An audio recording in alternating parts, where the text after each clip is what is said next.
Olha só, se uma pessoa dorme 6 horas por dia, qual é a fração que representa o tempo que ela dorme em horas, quando relacionados ao dia? Depois a gente pega a segunda pergunta aí e a terceira, né? Mas vamos dar uma olhada aqui. Eu vou tentar fazer uma ilustração bem breve dessa ideia. Se a gente pensar que o dia tem 24 horas, eu posso formar aqui, a título de ilustração, 4 bloquinhos de 6, né? Então, 2, 3, 4, 5, 6. E aí eu vou fazer 4 linhas aqui, né, desses bloquinhos. Então, tenho aqui 1, 2, 3, 4 linhas. E vou prosseguir para cá também. E fechar esse bloquinho aqui, tá bom? O que eu estou representando aqui, né? Cada quadradinho desse, representando, então, 1 hora do dia. Se você contar, né? 6 vezes 4, nós vamos ter 24 quadradinhos aqui. Os que eu já rachurei de vermelho estão representando já as 6 horas. Então, estou tentando fazer uma representação gráfica, né, do que a gente tem aqui,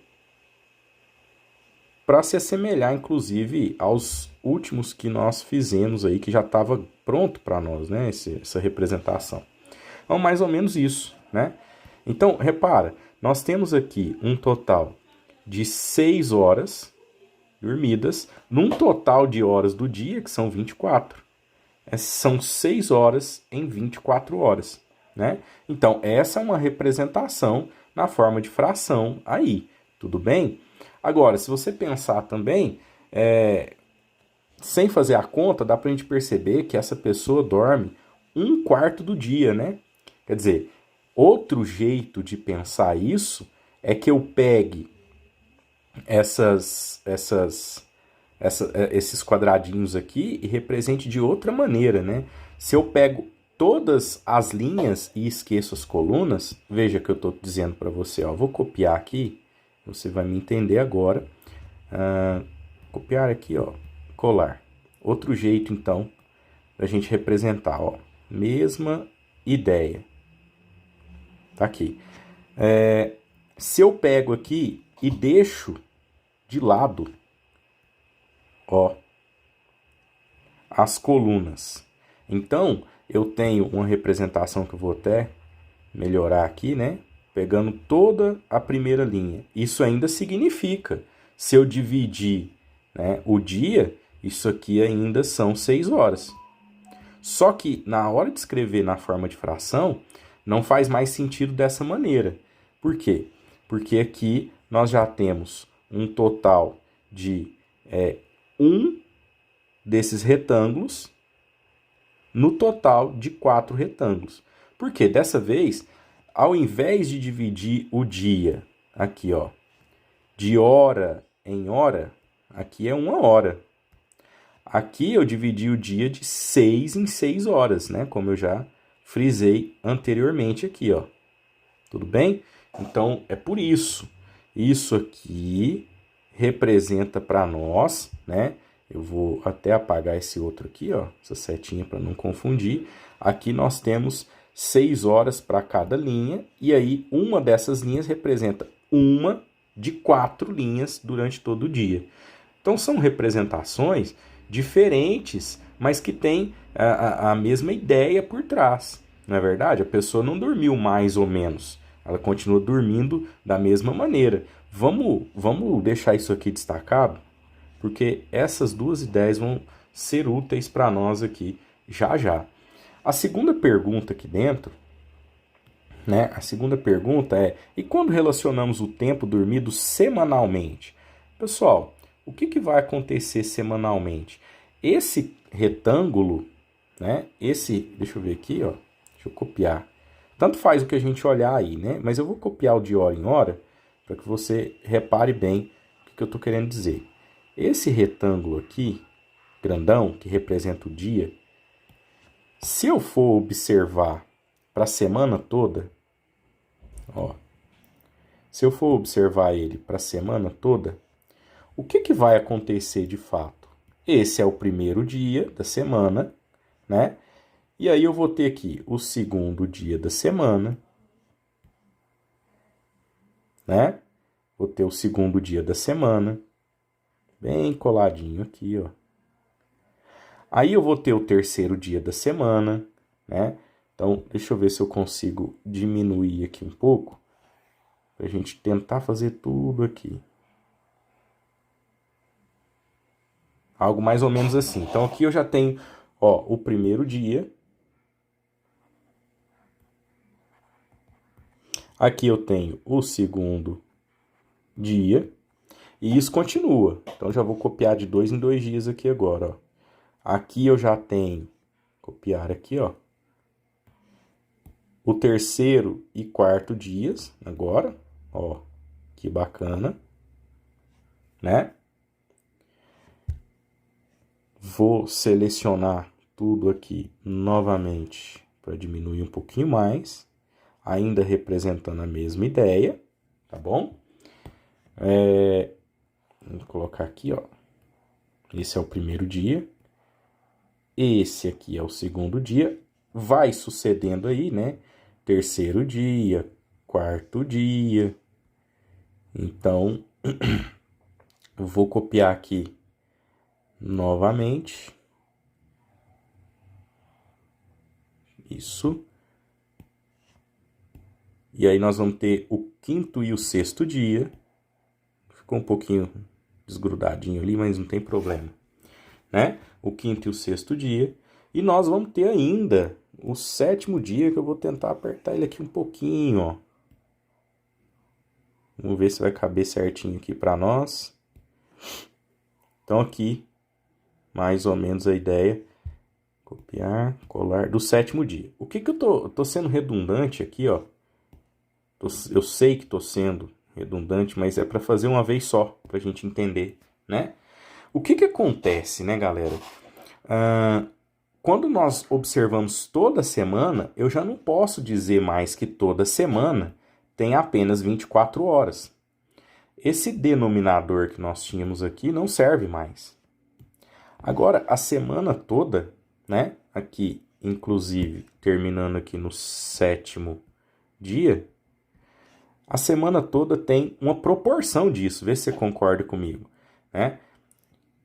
A semana toda tem, ao invés de 24 horas, 7 vezes 24 horas. Não é verdade? Então, e se você for contar a quantidade de horas dormidas, lá você tinha 6. Eu acho que o desenho é importante para ilustrar isso. Olha aqui, 6 aqui, 6 aqui, 6 aqui e assim por diante. Ou seja, o que nós temos aqui agora são 7 vezes 6 horas. 6 horas para cada dia de 24 horas. O que está ocorrendo é uma multiplicação por 7 para cada parte dessa. Tudo bem? Se nós formos contar os quadradinhos todos, você vai ver que vai dar essa resposta, né? A representação da quantidade de horas por semana, né? Mas não precisa, porque você consegue pensar nessa, né, multiplicação, nessa ideia aí, tudo bem?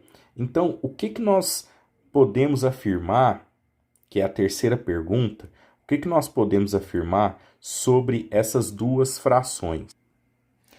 Que elas, embora possam ser visualizadas de uma maneira diferente, porque, bom, isso aqui, 6 vezes 7 dá 42.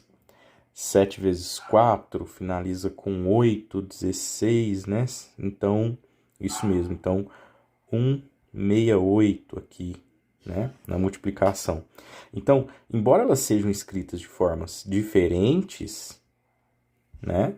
Elas continuam representando a mesma quantidade de horas dormidas por dia, proporcionalmente, né? Então, a pessoa não passou a dormir mais ou menos por dia.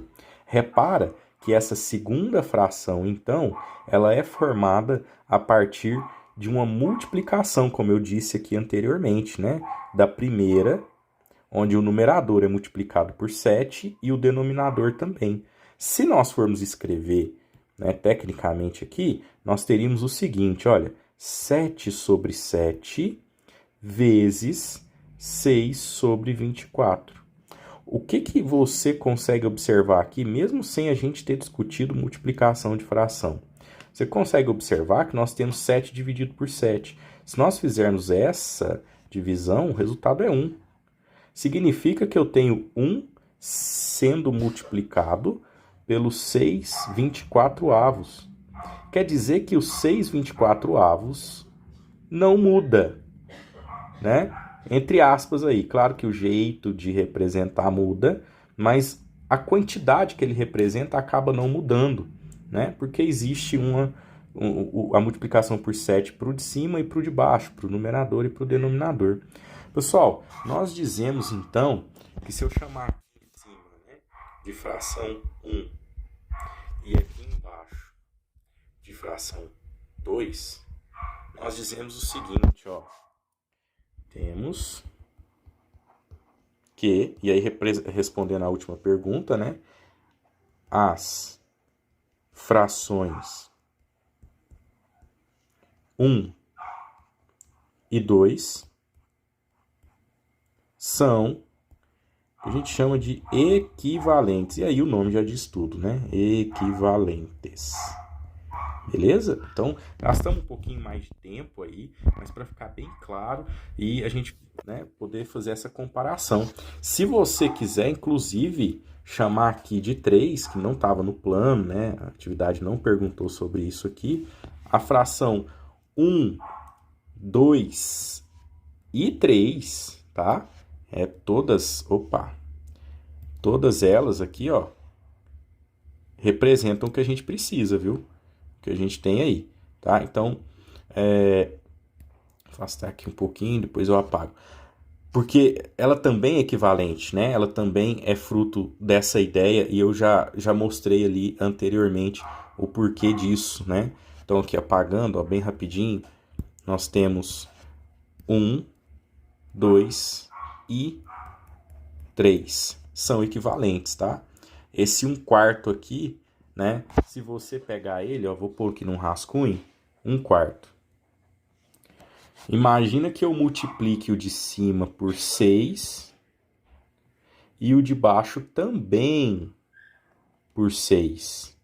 Veja, vai dar exatamente o que se tem ali, 6 24avos, tá? Então também é uma fração equivalente às outras duas. Tudo bom? É isso.